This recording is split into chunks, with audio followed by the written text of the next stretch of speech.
আমরা মাদারীপুরের তথ্য আরেকটু জানবো। সেখানে আছেন আমার সহকর্মী সঞ্জয় কর্মকার অভিজিৎ। অভিজিৎ, মাদারীপুরের এই দুই আসনের ভোটের চালচিত্র কেমন দেখছেন? ভোটাররা আসলে কি বলছে? প্রার্থী নিয়ে কোনো জটিলতা আছে কিনা? বিএনপির আরও ৩ জন প্রার্থী স্বতন্ত্র দাঁড়াতে চাচ্ছে এবং তথ্য কিন্তু আমরা পাচ্ছি।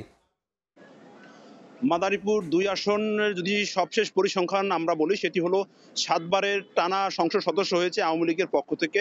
আওয়ামী লীগের এমপি ৭ বারের সংসদ সদস্য হয়েছে। যেহেতু আওয়ামী লীগ কার্যক্রম নিষিদ্ধ করা হয়েছে, আওয়ামী লীগ এখন এই মুহূর্তে বিএনপির পক্ষ থেকে জাহানদার আলী জাহান এবং জামাতে ইসলামী থেকে মাওলানা আব্দুল সোবাহান এবং ইসলামী আন্দোলন বাংলাদেশের পক্ষ থেকে লোকমান হোসেনকে দেওয়া হয়েছে মনোনয়ন। তারা কিন্তু ৩ জনই মাঠে রয়েছে, নির্বাচনী মাঠে ভোটারদের মন জয় করতে তারা রাত দিন পাড়া মহল্লা চষে বেড়াচ্ছেন। অর্থাৎ ভোটাররা কিন্তু হিসাব নিকেশ করতে শুরু করেছেন।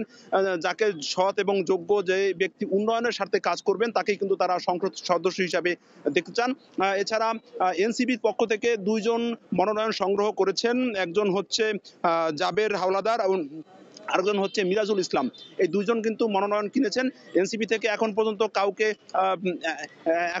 কাউকে কিন্তু এনসিপি থেকে মনোনয়ন দেওয়া হয়নি। অর্থাৎ মাদারীপুর ২ আসনে আসলে ভোটযুদ্ধ যদি হিসাব করা হয়, সবশেষ পরিসংখ্যান অনুযায়ী